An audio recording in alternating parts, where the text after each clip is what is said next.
Hey, you actually did it. I did it. Of course, it wasn't recording. Was it? Mm-hmm. All right, I'll go ahead and get started. This This is my main one. Yeah. All right, ladies and gentlemen, we've finished our video sort of series in this particular course, and I hope they were useful. I hope you found them helpful in your process of trying to figure out who you are as an educator. So over the semester, we spent a lot of time talking about the purpose of education. We talked about those pillars and how they all should tie into what you think about education. You've built a philosophy that's based on teaching identity that we understand is going to change, that we understand is going to be something that becomes something new as you move on.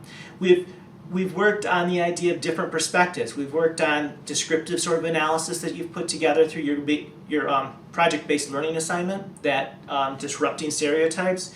You've worked on interpretive. You've worked on and understood what normative is, and you've understood how to think critically about what's going on with you in your own positionality, but also where your students are at. So you're developing this bigger picture of what education is, and probably starting to understand it's a whole lot more complex than that apprenticeship of observation, because now you've stepped into that new educator role.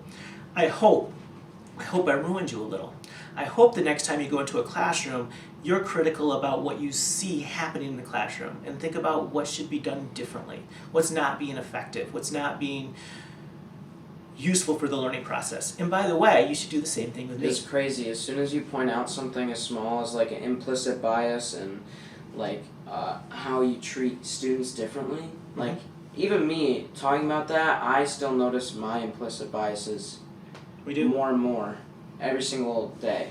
That I just, even if it's a thought, I'm like, man, I don't know why I just thought that. That was racist. And stuff like that. It's cool. And I think the problem isn't that we think that way, because that's socially constructed.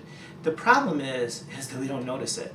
And so noticing it is the part that really brings it to bear, that helps us grow as people. And if we're always thinking and always becoming better at what we do, and thinking about how to do it in a way that's more inclusive, that's more equitable, that's more engaging, then we're building a better classroom. And by building a better classroom, we're building a better society.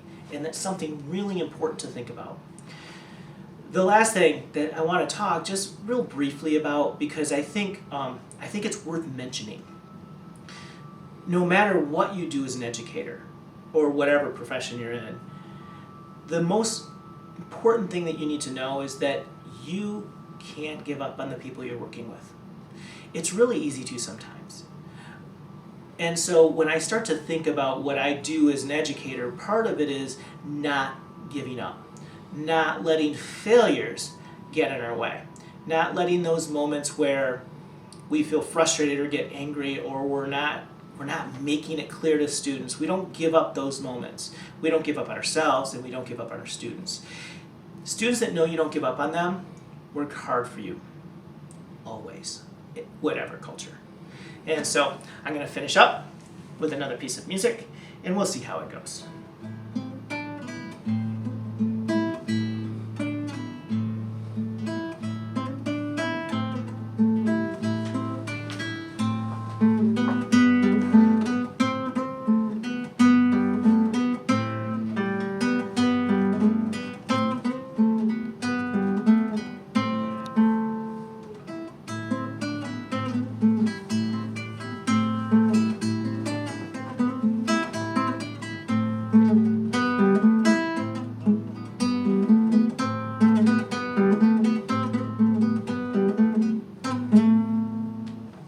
Never perfect, but it always gets better. Thank you all.